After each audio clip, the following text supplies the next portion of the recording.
Guys, आज मैं लेकर के आया हूँ आपके लिए एक और न्यू सीरीज। और ये सीरीज वाकई में काफी खतरनाक और एक्शन से भरी हुई है। इस सीरीज में हमें दिखाया जाता है एक वीक बॉय जो कि अपने पूरी फैमिली में सबसे कमजोर इंसान होता है, और उसके पास बाई मिस्टेक से एक गॉड की स्पिरिट आ जाती है, और वो उस गॉड की स्पिरिट को किस तरीके से अवेक करता है और वो कैसे अपनी पूरी फैमिली को संभालेगा और दुश्मनों से लड़ाई करेगा। और जैसा कि हम जानते हैं, जब किसी के पास ज़्यादा पावर आ जाती है तो उसके दुश्मन भी बहुत ज़्यादा बन जाते हैं। और इस सीरीज में भी हमें दिखाया जाएगा कि हमारे किंग नान, जो कि हमारा मेन लीड है और उसका नाम है किंग नान, उसके कितने सारे दुश्मन बन जाएंगे। और यहीं से हमारा ये एपिसोड स्टार्ट होता है। हमें दिखाया जाता है ज्वालामुखी के बीच में एक लड़की को, जिसको पूरी तरीके से एक डीमन ने अपने वश में कर लिया था, और वो लड़की डीमन की पूरे वश में आ जाती है, और डीमन अपनी पूरी पावर को उस लड़की के अंदर डाल देता है। और वो कहता है कि फाइनली मैं 1000 साल के बाद यहाँ पे वापस आया हूँ, और इस बार मैं इस पूरे कॉन्टिनेंट को तबाह कर दूंगा। और ये कह करके वो यहाँ पे हंस रही होती है। और तभी हम देखते हैं कि हमारा मेन लीड किन नान और उसके साथ एक खूबसूरत सी लड़की इसे रोकने के लिए आए हुए हो रहते हैं। और तभी इन दोनों के बीच में फाइट होना स्टार्ट हो जाती है, और वो लोग इस डीमन गर्ल को हरा नहीं पाते हैं, क्योंकि वो डीमन गर्ल के पास अब डीमन लॉर्ड की पावर आ चुकी होती है। अभी वो डीमन गर्ल बोलती है कि तुम लोग इतनी कम कल्टीवेशन लेकर के मुझसे फाइट करने के लिए आए हो, और वो खींच करके किड्डान को एक लात मार देती है और अपने आसपास खूब ढेर सारे कफन्स को उड़ा के लाती है, और उनमें से सारी पावर को खींच करके किन्नान की ओर छोड़ देती है। और किन्नान ये देख करके अपने शॉर्ट फॉर्मेशन को अवेक करता है और ढेर सारी मल्टीपल शॉट को उसकी ओर छोड़ देता है। और यहाँ पे इन दोनों की पावर एक दूसरे से टकरा के वहीं पे खत्म हो जाती है। और तभी हम देखते हैं किन्नान आगे बढ़ के उससे अपनी शॉट से फाइट करने लगता है, मगर फिर से डीमन गर्ल कहती है कि तुम्हें मुझसे फाइट करने के लिए और कल्टीवेशन करके आना चाहिए था, क्योंकि तुम लोग इतनी कम कल्टीवेशन से मुझसे फाइट नहीं कर सकते हो। और तभी वो किन्नान की गर्दन पकड़ के वो आसमान में उठा देती। तभी किन्नान कहता है कि मैं अगर मर भी जाऊंगा तब भी मैं तुम्हें जान से मारूंगा। और वो तुरंत अपनी थंडर फॉर्मेशन को समन करता है और डीमन गर्ल को अपने हाथ से पकड़ लेता है और उसे छोड़ता नहीं है। तभी डीमन गर्ल बोलती है कि आखिर इस छोटे से बच्चे के पास इतनी पावरफुल टेक्निक आखिर आई कैसे, और ये टेक्निक तो 1000 साल पहले खत्म हो चुकी थी। तभी किन्नान कहता है कि मैं भले ही मर जाऊंगा और भले ही मैं अपनी पूरी लाइफ को सेक्रीफाइस कर दूंगा, मगर मैं तुम्हें जान से मार दूंगा। और तभी वो थंडर फॉर्मेशन एक्टिवेट हो जाती है और इन लोगों के ऊपर थंडर गिरने लगती है। और हम यहाँ पे देख सकते हैं कि चारों ओर तबाही फैल जाती है, और किंग नान काफी ज्यादा घायल हो चुका होता है, और घायल होकर के वहां पे नीचे गिर चुका होता है, क्योंकि किंग नान के ऊपर काफी भयानक थंडर्स गिरती है। और तभी वो किन्नान उस लड़की की गोदी में होता है, और वो लड़की अपनी स्पिरिचुअल एनर्जी से किन्नान को हील कर रही होती है। मगर किन्नान कहता है कि तुम अपनी स्पिरिचुअल एनर्जी को वेस्ट मत करो, क्योंकि मैं यहाँ पे अब तो मरने ही वाला हूँ। और तभी हम देखते हैं कि वो डीमन गर्ल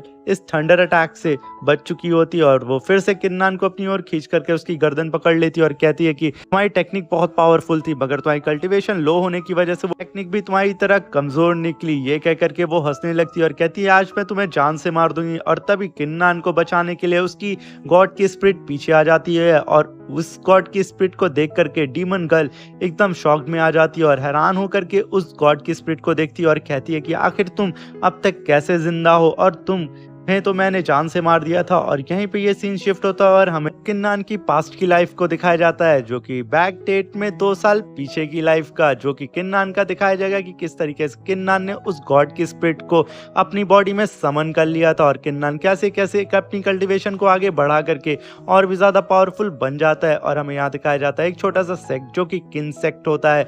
और यहाँ पे हम देख पाते हैं कि वहाँ पे एक सेरेमनी हो रही होती है। यहाँ पे सारे डिसाइबल आकर के अपनी अपनी पावर को चेक करेंगे, और सबसे पहले किन नान का कजन ब्रदर चेन नान आकर के अपनी पावर को अवेक करने के लिए बैठ जाता है। और उसे देख करके सारे के सारे डिसाइबल शॉक में आ जाते हैं, क्योंकि ये किंग फैमिली का सबसे ज्यादा पावरफुल डिसाइबल होता है। चेन नान अपने मन में कहता है कि मैं इस सेक्ट का सबसे ज्यादा पावरफुल डिसाइबल हूँ, और पता नहीं कैसे हमारे एल्डर्स को किन्नान में क्या दिखा कि उन्होंने किन्नान को इस सेक्ट का लीडर सेलेक्ट कर लिया, और बल्कि लीडर की पोजीशन सिर्फ मुझे मिलनी चाहिए थी, क्योंकि मैं किन फैमिली का सबसे ज्यादा पावरफुल मेंबर हूँ।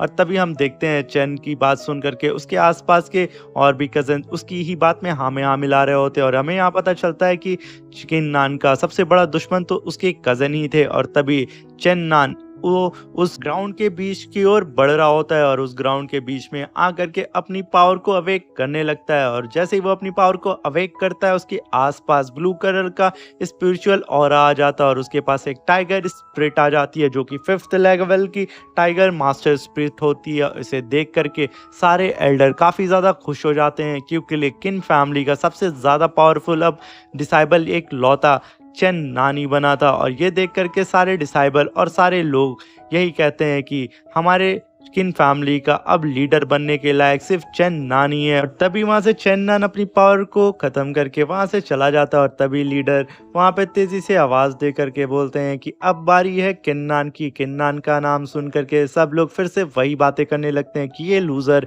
अपनी पावर क्या ही दिखाएगा, मुझे नहीं लगता कि यहाँ पे थोड़ी सी भी स्पिरिचुअल एनर्जी को कलेक्ट कर पाएगा।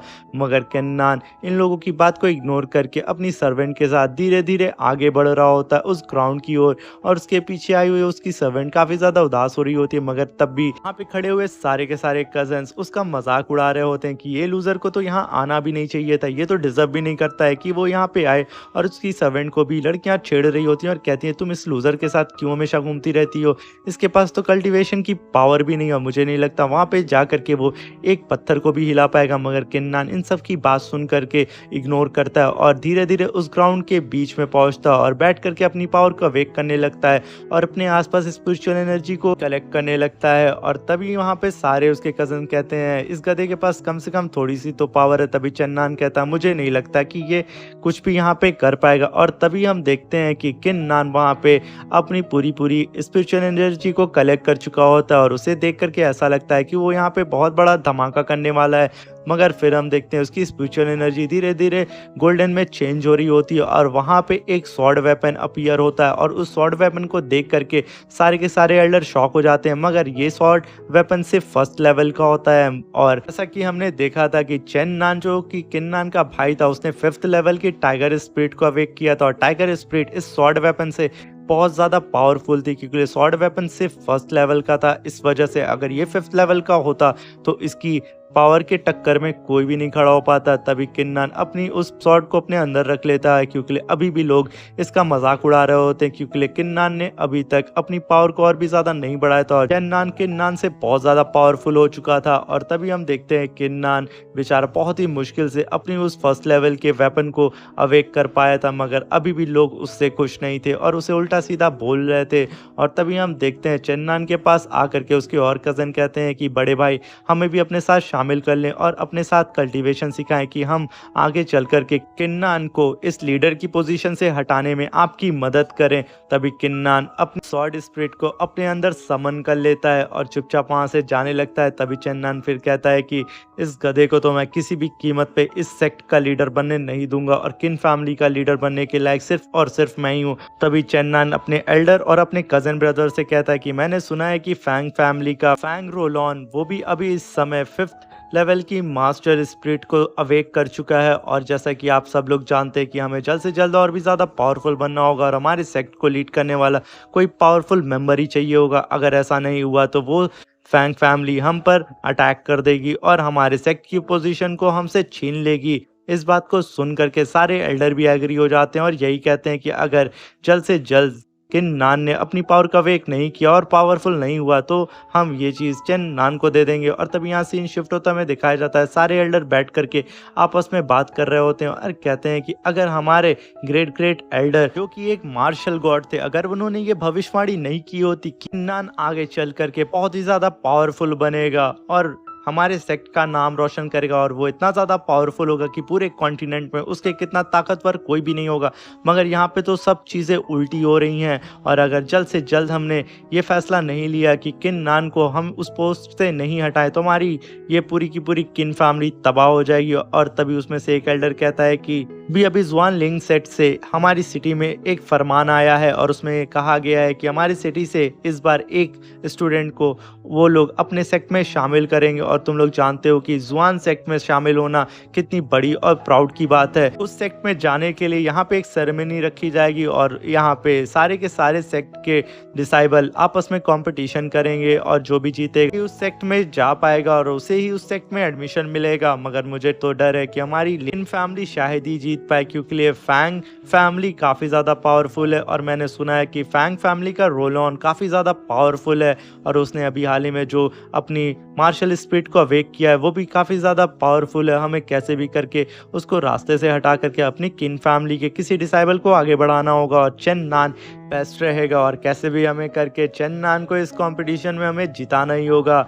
मगर हम यहाँ पे जानते हैं कि फैंग फैमिली हमें ये सब आसानी से नहीं करने देगी और फैंग फैमिली का रोल ऑन वो काफ़ी ज़्यादा पावरफुल और बहुत ही ज़्यादा चालाक है और तभी वो लोग फैंग के बारे में काफ़ी ज़्यादा बात कर रहे होते हैं और साथ में किन्नान की बहुत ही ज़्यादा बुराई कर रहे होते हैं और तभी यहाँ फैंग रोल ऑन आ जाता है और उन लोगों के बीच आकर के उनकी टेबल पे खंजर घोंप देता है और कहता है तुम लोगों की हिम्मत कैसे हुई कि तुम लोग यहाँ पे बकवास कर रहे हो। और तभी हम देखते हैं नान फैमिली का एक और एल्डर आ जाता है और कहता है कि ये सारी बदतमीजी तुम अपने सेक्ट में जाके करना। मगर फैंग को इस बात पे गुस्सा आ जाता है और वो अपनी खंजर उस एल्डर की गर्दन पे रख के कहता है कि वो तो वक्त बताएगा, याद रहे मैं ही उस सेक्ट में इनर डिसाइबल बन करके जाऊंगा और इस सेक्ट कॉम्पिटिशन में मैं ही जीतूंगा। मेरे सामने अगर कोई भी आया तो मैं उसे काट डालूंगा। यहीं पे हमारा सीन शिफ्ट हो जाता है और हमें दिखाया जाता है कि किन्नान बैठ करके कल्टीवेशन करने की कोशिश कर रहा होता है और वो सोचता है कि मैं कैसे भी करके यहाँ पे मोस्ट पावरफुल बन के दिखाऊंगा, क्योंकि मेरे एल्डर ने जो भविष्यवाणी की थी वो कभी मैं गलत नहीं होने दूंगा।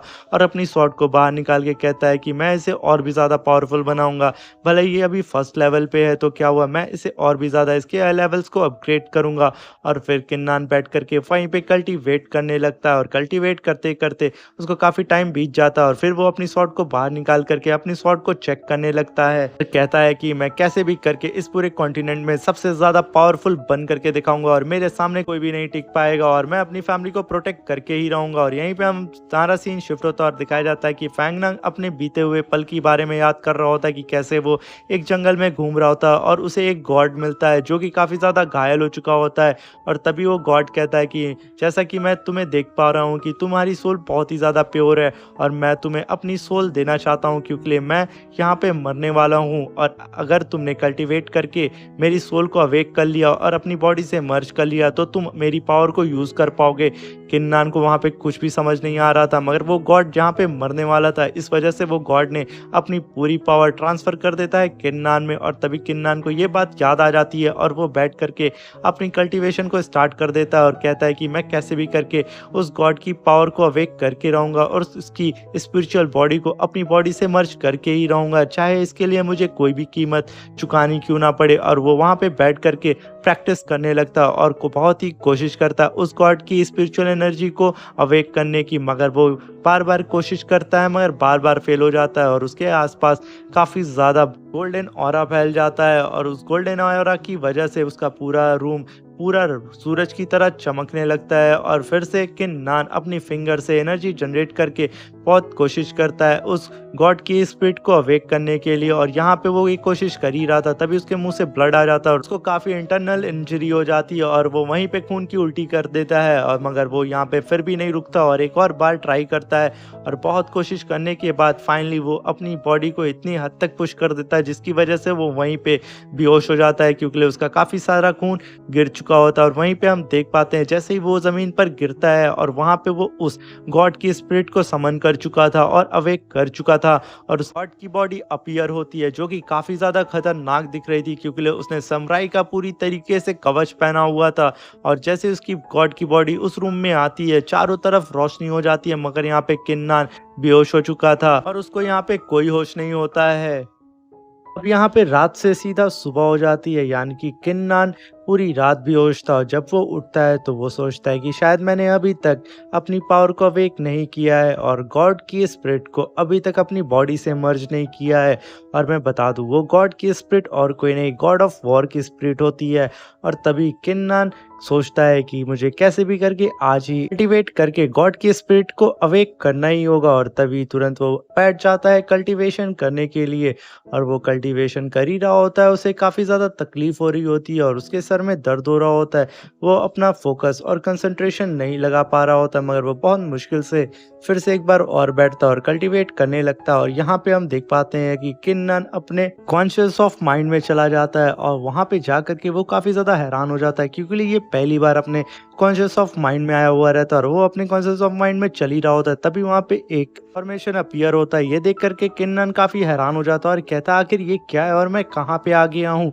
और तभी किन्नन देखता है उसके सामने जो फॉर्मेशन अवेक हुआ था, उस फॉर्मेशन से एक जॉइंट बॉडी निकल रही होती है और उसके आसपास काफी गोल्डन स्पिरिचुअल ऑरा होता है। उस ऑरा को देख करके किन्नन काफी ज्यादा हैरान हो जाता है और तभी किन्नन अपने सामने गॉड ऑफ वॉर की जाइंट स्पिरिट बॉडी को देखता है, जिसे देख करके एकदम हैरान हो जाता है और सोचता है कि मुझे कैसे भी करके कल्टीवेट करके और भी ज्यादा पावरफुल बनना होगा। गॉड ऑफ वॉर की पूरी पावर को जल्द से जल्द हैंडल करना सीखना होगा। और तभी हम देखते हैं कि इस बात को लेकर के किन्नन बहुत ज्यादा खुश हो जाता है और कहता है कि मैं कैसे भी करके ये आने वाले कंपटीशन में पार्टिसिपेट करूंगा जो कि शोंगलिंग सेक्ट ऑर्गेनाइज करा रहा है। और इस कंपटीशन में कोई एक डिसाइबल होगा जो कि शोंगलिंग सेक्ट का इनर डिसाइबल बन पाएगा। अगर मैं इस कंपटीशन को जीत जाता हूं तो मैं अपनी नान फैमिली का सर फक्र से ऊपर उठा दूंगा। और साथ में मैं जानता हूं कि इस बार फैंग फैमिली भी इस कंपटीशन में पार्टिसिपेट करेगी और फैंग फैमिली बिल्कुल नहीं चाहेगी कि मेरी नान फैमिली इस कंपटीशन को जीते, क्योंकि ये फैंग फैमिली हमेशा से हमारी फैमिली को बुली करते हुए आई है। और इस बार ऐसा कुछ भी नहीं होने दूंगा और इस बार मैं कैसे भी करके इस कंपटीशन में जीतूंगा और शोंगलिंग सेक्ट का इनर डिसाइबल मैं बन के दिखाऊंगा और अपनी फैमिली के सामने मैं ये प्रूव करूंगा कि मैं कोई वीक लीडर नहीं हूँ। अभी किन्नन बैठ करके वहां पे कल्टीवेट करना स्टार्ट कर देता है, क्योंकि वहां पे स्पिरिचुअल ऑरा इतना ज्यादा होता है जिसकी वजह से किन्नन की कल्टीवेशन एक लेवल अप हो जाती है, जिसकी वजह से किन्नन बहुत ज्यादा खुश हो जाता है। अब किन्नन सीधे फर्स्ट लेवल ऑफ बॉडी टेम्परेनिंग के पीक पे पहुंच जाता है, जिसकी वजह से किन्नन इतना खुश हो जाता है और अपनी बॉडी में काफी खतरनाक ऑरा प्रेशर को फील करता है। और तभी हम देखते हैं गॉड ऑफ वॉर की स्पिरिट बॉडी को, जिसे देख करके किन्नन कहता है कि ये जैसा फोटो में दिखती है वैसी बिल्कुल भी नहीं है। और यही सीन शिफ्ट होता है। किन्नन की सर्वेंट उसके लिए बॉडी रिफाइनिंग पिल लेकर के जा रही होती है और तभी उसको कुछ स्टूडेंट्स आकर के रोक देते हैं जो कि किन्नन के ही कजन्स होते हैं। और तभी उसकी सर्वेंट को रोक करके बोलते हैं कि आखिर तुम इतनी जल्दी में कहाँ जा रही हो। तभी उसकी सर्वेंट बोलती है कि मैं तो अपने यंग मास्टर के लिए बॉडी रिफाइनिंग पिल लेकर के जा रही हूँ। और तभी उसमें से एक शाओ बंदा उसकी पिल को छीन लेता है और देखने लगता है और वो देखता है कि किन्नन को 10 पिल दी जा रही है, वो भी बॉडी रिफाइनिंग की। तो कहता है ये तो हमारे साथ बहुत गलत हो रहा है, ये कैसे हो सकता है। बड़े कचड़े को जो कि मुझसे भी लेवल में कम है उसे इतनी अच्छी वीआईपी ट्रीटमेंट दी जा रही है, मगर बेचारी किन्नन की सर्वेंट यहाँ पे कुछ भी नहीं बोलती है और वो चुपचाप खड़ी रहती है, क्योंकि वो इतना ज्यादा डर जाती है उन लोगों से कि वो कुछ बोलती ही नहीं है और चुपचाप किनारे खड़ी रहती है। वो लोग उसे ढकेल के वहां से चले जाते हैं और वो बेचारी खड़ी होकर के सिर्फ देखती रह जाती है। और तभी वो पीछे से आवाज भी लगाती है, प्लीज ये पिल मुझे वापस कर दें, क्योंकि ये पिल हमारे यंग मास्टर के लिए। मगर वो लोग कहते हैं तुम्हारा यंग मास्टर एकदम वेस्ट है और वो किसी लायक का नहीं है, बेटर यही होगा कि ये पिल मैं खा लूं और खा करके मैं अपनी बॉडी को रिफाइन करूं और कम से कम मैं तो इस पिल को खा करके अपने सेक्ट के लिए कुछ कर तो पाऊंगा। तुम्हारा मास्टर तो उसके लायक भी नहीं है और वो एकदम कचड़ा है। और यहाँ पे सीन शिफ्ट होता में दिखाया जाता है कि किन्नन वहाँ पे अपनी मार्शल आर्ट की प्रैक्टिस कर रहा होता है और फर्स्ट लेवल ऑफ बॉडी टेम्परेरिंग को चेक कर रहा होता है। और तभी किन्नन एक खींच के जमीन पे पंच मारता है, जिसकी वजह से आसपास पूरा ऑरा फैल जाता है, जिसकी वजह से वो इतना ज्यादा खुश हो जाता है और कहता है कि फाइनली मेरी बॉडी इतनी ज्यादा स्ट्रांग हो चुकी है कि मैं एक पहाड़ को भी एक पंच में चकनाचूर कर सकता हूँ। और इस बात से किन्नन एकदम खुश हो जाता है और उसकी बॉडी एक लोहे की तरह सख्त हो जाती है। तभी वहां से पीछे से आवाज आती है किन्नन। हम देखते हैं कि वही वो बंदा था जो किन्नन की सर्वेंट को परेशान कर रहा था। वो दरवाजा तोड़ करके किन्नन के पैलेस में घुस जाता है और कहता है कि हमारे साथ गलत हो रहा है और मुझे यहाँ पे इंसाफ चाहिए। तभी किन्नन कहता है एक तो तुमने मेरा दरवाजा तोड़ दिया, ऊपर से तुम कह रहे हो तुम्हें इंसाफ चाहिए, आखिर तुम लोग चाहते क्या हो मुझसे। तभी शाओ कहता है कि हमारी कल्टीवेशन मुझसे भी कम है और तुम्हें 10 बॉडी रिफाइनिंग पिल दी जा रही है और हम लोगों को सिर्फ 5, ऐसा कैसे हो सकता है, हम तो तुमसे कल्टीवेशन में बहुत आगे हैं, ये बहुत गलत हो रहा है। तभी किन्नन कहता है कि अगर तुम्हें इन सब चीज़ों से कोई भी शिकायत है तुम जाकर के उन चारों एल्डर से बात कर सकते हो जो कि ये डिसाइड करते हैं कि किसको कितनी पिल मिलेगी। और अगर तुम वहाँ पे भी सर्टिफाइड नहीं होते तो तुम जाकर के फार्मेसी एल्डर से भी बात कर सकते हो कि आखिर ये ऐसा क्यों हो रहा है और यहाँ से तुम लोग दफा हो। शाओ बोलता है कि माना कि हमारे ग्रेट एल्डर ने तुम्हें हमारे सेक्ट का लीडर बना दिया था और तुम्हारे फादर ने ये पोजीशन तुम्हें दे दी, मगर तुम इसके लायक नहीं हो। तुम्हारे फादर ने एक बहुत ही गलत फैसला लिया था, तुम्हें हमारे सेक्ट का लीडर बना करके। तभी इस बात को लेकर के क्विन बहुत ज़्यादा उदास हो जाता है, क्योंकि क्विन अपने फादर से काफ़ी सालों से नहीं मिला होता है और वो वहीं पे खड़ा होकर के अपना मुँह लटका लेता है। तभी ब्रदर शाओ इस चीज़ को देख करके उसकी हिम्मत और बढ़ जाती है और वो कहता है कि तुम एक सिर्फ डिज़ास्टर हो हमारे सेक्ट के लिए और तुम बेहतर यही होगा कि अपनी पोजीशन को ब्रदर चिन नान को दे दो। और तभी हम देखते हैं क्विन नान अभी भी कुछ नहीं बोलता और यहीं पे सीन शिफ्ट हो जाता है और हमें फार्मेसी का सीन दिखाया जाता है, जहाँ पे चिन नान आकर के फार्मेसी एल्डर को ग्रीट करता है और यहाँ पे हमें पता चलता है कि वो फार्मेसी एल्डर चिन नान का फादर होता है और वो चिन नान के पास आकर के उसे 10 बॉडी रिफाइनिंग पिल देता है, एकदम क्विन नान के बराबर उसे भी ट्रीटमेंट दी जाती है। और फिर कहता है वो फार्मेसी एल्डर की कैसे भी करके तुम इस कंपटीशन को जीत जाना जो कि सॉन्ग सेक्ट ऑर्गेनाइज करा रहा है, और मैं चाहता हूँ कि तुम कल्टीवेट करके और भी ज़्यादा पावरफुल बन जाओ और फैंग फैमिली को यहाँ पे पूरी सिटी के सामने हरा दो। और मुझे ये बताओ कि तुम यहाँ पे आने में इतना लेट क्यों हो गए। तभी चिन्हाओ कहता है कि फादर मुझे माफ़ कर दे, मैं पूरी रात कल्टीवेट कर रहा था, इस वजह से मुझे यहाँ पे आने में काफ़ी लेट हो गया। तभी चिन्हाओ का फादर कहता है कोई बात नहीं, तुम कल्टीवेट कर रहे थे ना, मैं इसी बात से खुश हूँ। और तभी वहाँ पे क्विन नान की सर्वेंट आ जाती है और वो चिल्ला के कहती है मास्टर मास्टर, और वो जैसे देखती है कि वहाँ पे चिन्हाओ भी है तो वो कुछ पल के लिए वहाँ शांत हो जाती है और फिर बोलती है कि मास्टर बहुत बड़ी गड़बड़ हो गई है।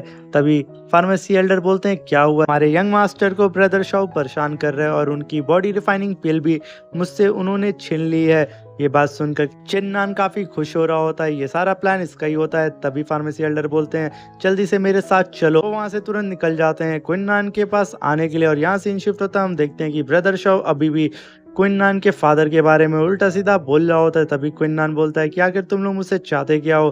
तभी ब्रदर शाओ बोलता है कि मैं तुमसे 3 लेवल ऊपर हूँ और आज हम यहीं पे देख लेते हैं कि कौन ज्यादा पावरफुल है, क्यों ना आज हम यहीं पे फाइट करके देखते हैं। मगर इस बात को सुन करके क्विन नान कुछ भी रिएक्ट नहीं करता है और ब्रदर शाओ अपनी बॉडी से स्पिरिचुअल एनर्जी रिलीज करने लगता है और अपनी 3rd ग्रेड की मास्टर स्पिरिट को समन करता है, जो कि एक सॉर्ड स्पिरिट होती है और वो 3 सॉर्ड एक साथ कंबाइन होकर के काफी ज्यादा खतरनाक दिख रही होती है। और वो अपनी स्पिरिट को समन करके तुरंत क्विन नान के ऊपर अटैक करने के लिए रेडी हो जाता है। और तभी हम देखते हैं वो सीधा क्विन नान के ऊपर अटैक कर देता है, मगर क्विन नान बिना अपनी स्पिरिचुअल एनर्जी को रिलीज किए हुए धीरे धीरे करके सिर्फ अपने हाथों से उसकी सारी स्वॉर्ड को डॉज कर रहा होता है और उसकी स्वॉर्ड उसे टच भी नहीं कर पाती है। क्विन नान कहता है कि तुम्हें मुझे मारने के लिए और भी ज्यादा एनर्जी लगानी होगी, क्योंकि तुम जैसे छोटे बच्चे मेरा कुछ भी नहीं कर सकते। और वो फिर अपने हाथ से ही उसकी स्वॉर्ड को पकड़ लेता है। और तभी हम देखते हैं कि ब्रदर शाओ अपनी स्वॉर्ड में और भी ज्यादा स्पिरिचुअल एनर्जी इकट्ठा करने लगता है और इकट्ठा करके सीधा क्विन नान की ओर छोड़ देता है। और क्विन नान इस चीज को देख करके जरा भी नहीं घबराता और अपने एक ही पंच से उस स्वॉर्ड के टुकड़े कर देता है और उस स्वॉर्ड के टुकड़े चारों ओर बिखर जाते हैं। ये देख करके सब एकदम हैरान हो जाते हैं और यहीं पे हमारा ये एपिसोड खत्म हो जाता है। अब मिलते हैं इसके नेक्स्ट एपिसोड में। अगर आपको ये सीरीज पसंद आ रही है और अगर आप चाहते हैं कि मैं इसके नेक्स्ट एपिसोड को जल्द से जल्द अपलोड करूं तो चैनल को लाइक और सब्सक्राइब करके जाइएगा और मुझे ज़रूर बताइएगा कि आपको ये एक्सप्लेनेशन और ये सीरीज कैसी लगी। तो कमेंट करना बिल्कुल भी मत भूलिएगा। अब मिलते हैं इसके नेक्स्ट एपिसोड में और नेक्स्ट एपिसोड में हमें पता चलेगा कि हमारा क्विन नान आखिर उस स्वॉर्ड को तोड़ने के बाद आखिर उस ब्रदर शाओ का क्या हाल करता है। और जहाँ तक हमने इस सीरीज के ट्रेजर को देखा है वो काफी ज्यादा खतरनाक और काफी ज्यादा एक्शन से भरा हुआ है। तो मिलते हैं अब इसके नेक्स्ट एपिसोड में। क्यू bye bye, take care guys. जैसा कि हमने पिछले एपिसोड में देखा था कि क्विन नान की फाइट शाओ से हो रही थी और शाओ क्विन नान के ऊपर स्पिरिचुअल अटैक कर रहा था अपनी स्वॉर्ड से। और तभी क्विन नान अपनी एक ही फीस से उसकी स्वॉर्ड के टुकड़े कर देता है और ये देख करके शाओ काफ़ी ज़्यादा घबरा जाता है और खड़े होकर के अपने दोस्तों के सहारे बोलता है कि आखिर ये कैसे हो सकता है, तुम तो अभी बॉडी टेम्परेरिंग के 1st लेवल पे हो और तुमने मेरी स्वॉर्ड को कैसे ब्रेक कर लिया जो कि 3rd लेवल का वेपन था। तभी वहाँ पे फार्मेसी एल्डर आ जाते हैं और बोलते हैं कदे कहीं के तुमने अभी तक सेंस नहीं कर पाया कि क्विन नान अब बॉडी टेम्परेरिंग के 1st लेवल को अचीव कर चुका है और क्विन नान वाकई में बहुत ज़्यादा पावरफुल है। तुम ही लोग बेवजह पता नहीं क्यों क्विन नान से पंगा लेते रहते हो और यहाँ से अगर तुम मेरे सामने से जल्द नहीं गए तो तुम लोगों को मैं पनिशमेंट के तौर पे क्रिमिनल कोर्ट के पास लेकर के जाऊंगा और तुम लोगों को पनिशमेंट दिलाऊंगा। ब्रदर शाओ को ये बात हजम नहीं होती और वो कहता है कि अगर किसी को भी इतने ज़्यादा रिसोर्सेज मिलेंगे तो वो तो पावरफुल बनेगा ही ना। आफ्टर ऑल इसे 10 पिल दी जाती है और हमें सिर्फ 3 पिल। ये कहाँ का इंसाफ है। तभी फार्मेसी एल्डर बोलते हैं कि आखिर तुम यहाँ पे डिसाइड करोगे किसको कितना क्या मिलना चाहिए। मैं और सीनियर एल्डर बेन मिल करके इस चीज़ को डिसाइड करते हैं, यानी कि तुम लोग हम पर उंगली उठा रहे हो। अगर तुम लोगों को ऑब्जेक्शन था तुम लोग मुझसे आकर के बात करते। और वहीं पे क्विन की सर्वेंट भी कहती है एल्डर आपने सही कहा, इन लोगों को आप पनिशमेंट जरूर दीजिएगा। अभी ब्रदर शाओ देखता है कि एल्डर काफी ज्यादा गुस्सा हो रहे हैं। इस चीज को देख करके वो वहां से भाग जाता है कि कहीं एल्डर उसे क्रिमिनल कोर्ट पे ना ले जा करके पनिशमेंट दे दें और इसकी वजह से उसके सारे रिसोर्सेज को रोक दिया जाएगा। और वो जाते जाते कहता है कि क्विन मैं कुछ दिन बाद वापस आऊंगा और तुम्हें जरूर सबक सिखाऊंगा। और तभी हम देखते हैं क्विन की सर्वेंट वो बॉडी रिफाइनिंग की बोतल उठा करके क्विन को दे देती है। और तभी एल्डर अपने मन में सोचते हैं कि क्विन वाकई में बहुत ज़्यादा टैलेंटेड है, मगर उसकी किस्मत ही ख़राब है। अगर उसकी किस्मत साथ दे दे तो उसको इतने रिसोर्सेज मिलते हैं, पूरी सिटी में सबसे ज़्यादा पावरफुल डिसाइबल बन जाएगा। मगर खैर इसकी किस्मत शायद ख़राब है। मगर जैसा कि मैं फील कर पा रहा हूँ इसकी कल्टीवेशन एक दिन में अपग्रेड किया है, मुझे लगता है कुछ होप तो ज़रूर होगी। और तभी क्विन उस एल्डर को ग्रीट करके कहता है एल्डर आपका बहुत बहुत शुक्रिया कि आप यहाँ पे आए। तभी एल्डर कहते हैं कि दोबारा अगर तुम्हें कोई परेशान करे तो तुम मुझे ज़रूर बताना। और रही बात इस पिल की, तुम्हें 5 पिल एक्स्ट्रा दी गई है क्योंकि तुम्हारे फादर ने अपने हिस्से की पिल तुम्हें दे दी है कि तुम कल्टीवेट कर पाओ। और तभी क्विन उस पिल को ले करके अपने रूम में आ जाता है और सोचता है कि मेरे फादर आखिर मेरे लिए कितना सोचते हैं। मैं ज़रूर एक ना एक दिन पावरफुल बन के दिखाऊंगा और अपने फादर के सामने ये प्रूव कर दूंगा कि मैं नान फैमिली का लीडर बनने के लायक हूँ। और तभी क्विन उस बोतल से एक पिल को अपने हाथ में लेता है और जैसे खाने वाला रहता है उस पिल से सारा स्पिरिचुअल ऑरा खत्म हो जाता है। ये देख करके क्विन काफ़ी ज़्यादा शॉक्ड हो जाता है और तभी वो दूसरी पिल को भी निकालता है, खाने की कोशिश करता है, मगर उसके साथ भी वही सीन होता है और वो सारी की सारी पिल की स्पिरिचुअल एनर्जी उसके हाथ में जा करके समा जाती है। और तभी क्विन सोचता है शायद ये सारी की सारी पावर मेरी गॉड ऑफ वॉर की स्पिरिट कंज्यूम कर रही है, तो क्यों ना मैं अपनी गॉड ऑफ वॉर की स्पिरिट को समन करूं और उसको ही डायरेक्ट ये सारी पिल दे दूं। और तभी वो अपनी गॉड ऑफ वॉर की स्पिरिट को सारी पिल दे देता है और वो देखता है कि उसकी गॉड ऑफ वॉर की स्पिरिट सीधे अपग्रेड हो रही है, जो कि 7th लेवल की गॉड ऑफ वॉर की स्पिरिट हो जाती है। और उसे यहाँ पे पहली बार पता चलता है कि गॉड ऑफ वॉर की स्पिरिट नॉर्मल स्पिरिट से एकदम डिफरेंट है, क्योंकि नॉर्मल स्पिरिट कभी भी अपग्रेड नहीं हो सकती हैं, वो जैसी हैं वैसी रहेंगी। सिर्फ कल्टीवेटर अपनी पावर को बढ़ा सकता है, मगर मेरी स्पिरिट इन सबसे डिफरेंट है। ये स्पिरिट हेवन और अर्थ के रूल से एकदम अलग है और इसका एक अलग ही पाथ है, यानी कि ये जब जब उस पिल को खाएगी इसके लेवल्स अपग्रेड होंगे और मेरी गॉड ऑफ वॉर की स्पिरिट मेरे साथ साथ और भी ज़्यादा पावरफुल हो जाएगी। और जो मेरा सपना है गॉड बनने का वो भी बहुत जल्द पूरा हो जाएगा इस स्पिरिट के ज़रिए। और तभी हम देखते हैं उसकी गॉड ऑफ वॉर की स्पिरिट काफ़ी ज़्यादा ज़बरदस्त लग रही होती है और उसका स्पिरिचुअल ऑरा पूरे रूम में फैल जाता है। ये दृश्य देख करके क्विन फूले नहीं समा रहा होता और वो अपने स्पिरिट के चारों ओर घूम रहा होता है और उसके चक्कर लगा करके कहता है क्या ये मेरे ही पास है।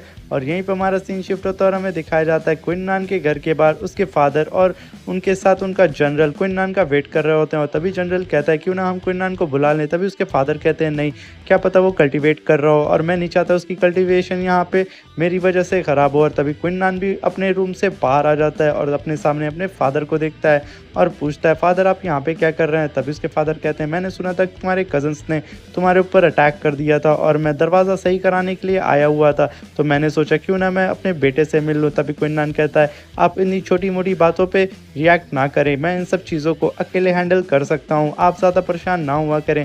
तभी क्विन के फादर नोटिस करते हैं कि उनका बेटा अब सीधे 2nd level of body refining के पीक पे पहुंच चुका होता है। ये जान करके वो काफ़ी हैरान होते हैं और तभी उनके साथ आया हुआ जनरल भी काफ़ी हैरान होता है। और तभी उसके फादर बोलते हैं कि मुझे तो यकीन नहीं हो रहा है कि मेरा बेटा एक दिन में इतना ज़्यादा पावरफुल हो गया। और तभी वो अपने पास से एक थंडर शॉट टेक्निक का स्क्रोल निकाल करके क्विन को देते हैं और कहते हैं कि नहीं ये टेक्निक स्पेशली तुम्हारे लिए ढूंढ के निकाली और ये तुम्हारे लिए काफ़ी ज़्यादा सूटेबल होगी। और तभी वो एक थंडर शॉट भी उसे देते हैं और कहते हैं कि इस शॉट के ज़रिए तुम और भी अच्छे से कल्टीवेट कर सकते हो और तुम्हारे अंदर थंडर की पावर आ जाएगी अगर तुम इस स्क्रोल को बहुत ही अच्छे से कल्टीवेट कर लोगे। तभी क्विन कहता है कि फादर मुझे आपसे एक और काम है। तभी क्विन के फादर कहते हैं बोलो, कोई भी दिक्कत नहीं है, तुम मुझसे कोई भी चीज़ बेहिचक बोल सकते हो। तभी क्विन कहता है फादर मुझे 100 बॉडी रिफाइनिंग पिल चाहिए होगी। ये सुन करके क्विन के फादर काफ़ी हैरान हो जाते हैं और कहते हैं कि मैं भले ही इस सेक्ट का लीडर हूँ मगर मैं इसे 100 पिल नहीं दे सकता हूँ क्योंकि हमारे पास में और भी